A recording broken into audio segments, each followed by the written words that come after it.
બનાસકાંઠાના વાવ ખાતે રાજ્ય કક્ષા શાસિત અને કેન્દ્ર કક્ષા સાથે એમ 2 ગર્લ્સ હોસ્ટેલ આવેલ છે। બંને હોસ્ટેલોમાં કુલ 200 જેટલી બાળાઓ રહે છે।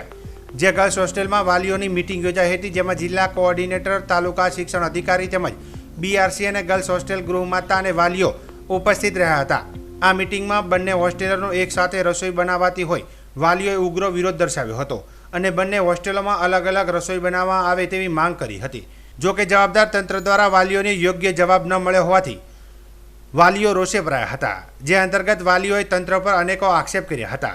જે સમાચાર યે ન્યૂઝ ઇન્ડિયા ચેનલમાં પ્રસારિત કરવામાં આવતા બીજા દિવસે તંત્ર હરકતમાં આવી ફરી જિલ્લા વહીવટી તંત્ર વાલી તંત્ર દ્વારા બેઠક બોલાવવામાં આવી હતી અને તેમાં વાલીઓની ખાસ માગણીઓ જેવી કે બંને રસોડા અલગ અલગ કરવા, બંને હોસ્ટેલની કમિટીઓમાં વાલીઓને એક કરવા, જમવાનું દીકરીઓને ગુણવત્તાયુક્ત મળી રહે, સ્થાનિક કક્ષાએથી ખરીદી અને ભરતી કરવી અને કમિટી બોલાવી અને આ સમગ્ર હોસ્ટેલનું સંચાલન કમિટી કરે તે બાબતનો સુલે થયો હતો।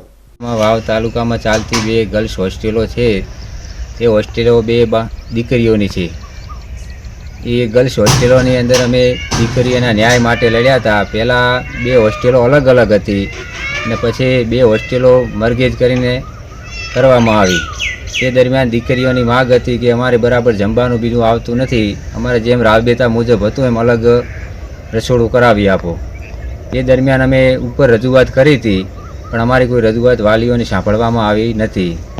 તે દરમિયાન અમે મીડિયાના માધ્યમથી મીડિયાવાળાને બોલાવીને અમે કીધું કે ભાઈ અમારે આનો ન્યાય જોઈએ છે। મીડિયાએ અમને મદદ કરી અને તે બીજા જ દિવસે અમને તેનો મીડિયાના માધ્યમથી અમને ન્યાય મળી ગયો। તે બદલ મીડિયાનો ખૂબ ખૂબ આભાર।